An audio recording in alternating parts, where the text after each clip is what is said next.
Sea alabado Jesucristo. Ojalá, mis queridos amigos de Hombre Nuevo, ahora que voy a hablar de el Cristo de nuestra generación, es decir, el Cristo tuyo y mío, sea más profunda nuestra convicción, nuestro amor, nuestra alabanza, a ese repetir, siempre sea alabado Jesucristo. Nos haya ayudado, nos esté ayudando este curso de introducción a la Cristología. Continuando en nuestro estudio, urge pues contestar ¿por qué, si Jesucristo ha asumido la naturaleza humana, esa segunda persona de la Santísima Trinidad encarnada, urge que a lo largo de los datos históricos lleguemos nosotros a la persona divina? A la persona divina, porque solamente la persona divina es la que es anunciada a través de los evangelios y a través de todos los movimientos artísticos, a través de toda la literatura, a través también de las ciencias, a través del arte, a través de la jurisprudencia, del derecho, a través de la religiosidad. Urge adentrarnos, como cada quien ha respondido a esta pregunta del Señor. Conocer a Jesucristo no es una mera curiosidad. Es mucho más que un fenómeno de la cultura. Es algo que pone en juego nuestra existencia. Ustedes, ¿quién dicen que soy yo?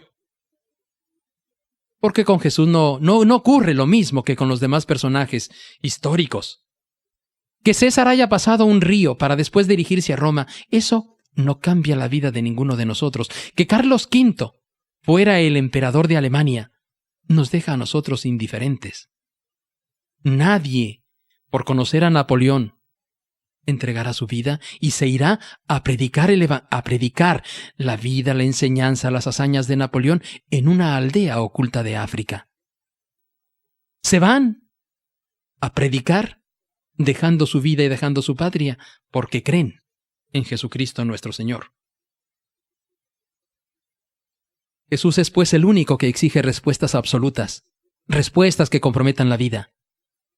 Napoleón, Carlos V, Carlomagno, Julio César, Alejandro Magno, ellos no nos exigen dejar la vida. Nos dan quizás el fastidio de tener que estudiar todas sus hazañas y tenerlas en la memoria. La historia es maestra de la vida, quizás para que nosotros aprendamos. Pero con Jesucristo, lo que se trata es de entregarle la vida. Él asegura que creyendo en Él, el hombre salva su vida y que cuando el hombre le ignora, la pierde. Este hombre, este Jesús, se nos presenta como el camino, la verdad y la vida. Por lo tanto, si Él es verdad, es nuestro camino y nuestra vida. Y de inmediato se cambia el rumbo, nuestro comportamiento. Ya se va ciñendo a sus exigencias morales, a sus enseñanzas. ¿Y cómo responder si no le conocemos? ¿Cómo responder si no hemos entrado en contacto con Él? Muchos cristianos tienen un conocimiento de Cristo solamente de primera comunión. El Cristo de cada generación es así. ¿Es posible hablar hoy de Jesucristo nuestro Señor? Cuando sabemos que muchos de los especialistas bíblicos nos dicen que no es posible. Pero desde hace años se viene considerando como una aventura imposible. ¿Por qué? ¿Por qué es imposible? Porque compromete la vida. Pero la historia nos viene a decir que no es imposible. Y ahí tenemos el primer movimiento, el Cristo de los primeros cristianos. El Cristo de los primeros cristianos era el de alguien a quien habían visto y no habían terminado de comprender, de entender. Lo miraban desde el asombro de su resurrección y vivían por ello el gozo y también la terrible nostalgia de haberlo perdido. El Señor se ha ido a los cielos. Varones de Galilea, ¿qué hacéis ahí parados? Ese Jesús vendrá. Es el grito de los primeros cristianos. Maranata, ven, Señor Jesús. Ellos anhelaban, le admiraban, pero sabían que no habían comprendido y que todavía no comprendían bien al Señor que había resucitado. La resurrección es la que ha cambiado toda la historia. y la de ellos también, porque hasta la resurrección empezaron a creer en Jesucristo nuestro Señor como verdadero Dios. El Cristo de los mártires es el siguiente movimiento en la vida de la historia. El Cristo de los mártires es un Cristo ensangretado. Ellos quieren unirse cuanto antes con Él. Morir, para ellos era un gozo. San Pablo, deseo morir y estar con Cristo. Para San Ignacio de Antioquía, quiero ser cuanto antes trigo molido por los dientes para hacerme pan de Cristo. Y está resumiendo, así, San Ignacio de Antioquía, todo el deseo de una generación, de aquella generación de mártires. Después vienen las grandes disputas teológicas, esos siglos XII, XIII, XIV, XV, concluyendo en el siglo XVI con la Reforma Protestante. El Cristo de las grandes disputas teológicas de los santos padres. San Gregorio de Niza cuenta, con una cierta ironía, pero fíjense ustedes cómo estaba tan metido el tema de Cristo entre la predicación y cómo les era muy familiar. Dice San Gregorio de Niza, si preguntas por el precio del pan, el panadero te contesta que el Padre es mayor que el Hijo, y el Hijo está subordinado al Padre. Y cuando preguntas si el baño está preparado, te responden que el Hijo fue creado de la nada. Es decir, es una generación que pretende y que hace todo el intento de agotar el conocimiento de Jesucristo nuestro Señor mediante la racionalidad, mediante el estudio teológico. Y es algo que está presente en todas las plazas y en todas las conversaciones. ¿Cuántas son las divinas personas? ¿Cómo es posible que el Padre haya engendrado? Y van respondiendo a cada una de estas preguntas. La humanidad, empiezan a surgir las primeras herejías. El nestorianismo contempla tanto la humanidad de Cristo, solamente se queda en el Cristo humano, que se olvida de su divinidad. Viene la contrarreacción.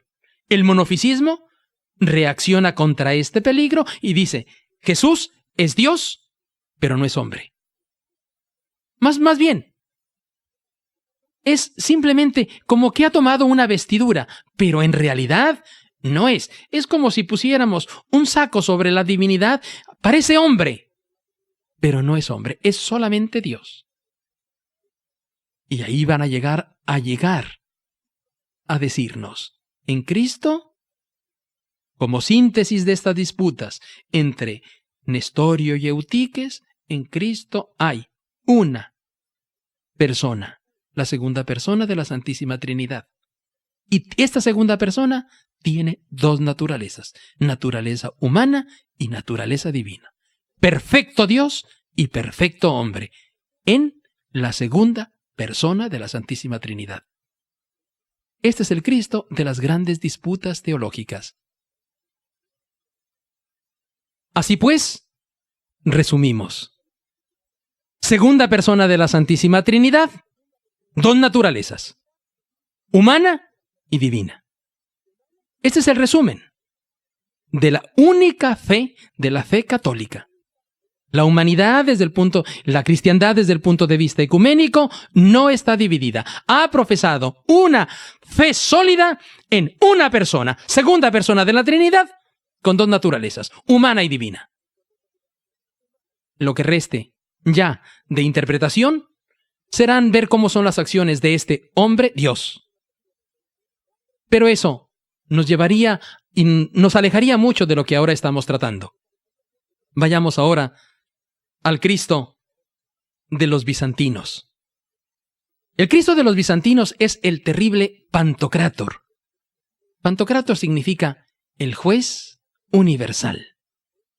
Es ese Cristo que viene rodeado de majestad, rodeado de todas las figuras de la pasión, la escalera, la lanza, la esponja, los clavos, los azotes, rodeado de los 4 evangelistas, y que se nos aparece siempre juzgando a toda la humanidad. Pantocrátor, el Cristo juez universal. Juez universal para decirnos que va a separar la cizaña del buen trigo. Y a la cizaña, a los malos, los va a mandar al infierno. Es ciertamente un Cristo vencedor, es un ser majestuoso, sí, pero también es un ser aterrador. Para los bizantinos el fin del mundo estaba a la vuelta de la esquina.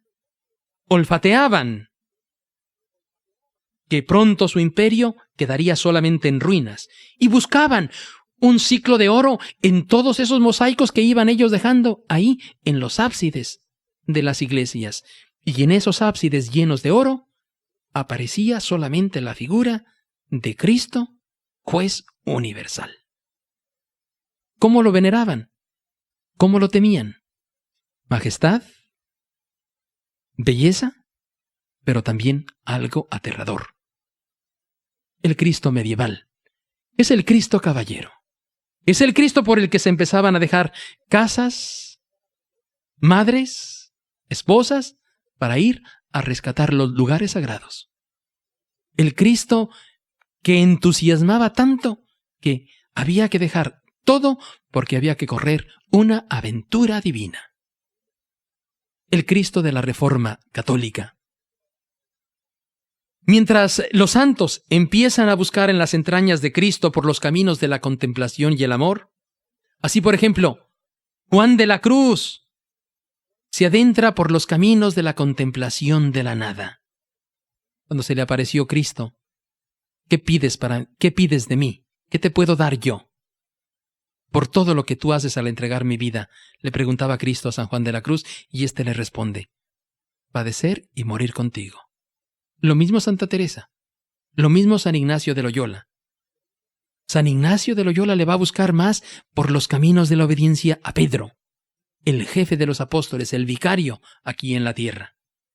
El Cristo de finales de los siglos XVIII y XIX es el Cristo en el que comienza a surgir la razón crítica. La fe tranquila de las generaciones que aceptaban todo, empieza a surgir el escarpelo, la garlopa, y empezamos a limar las asperezas de este Cristo.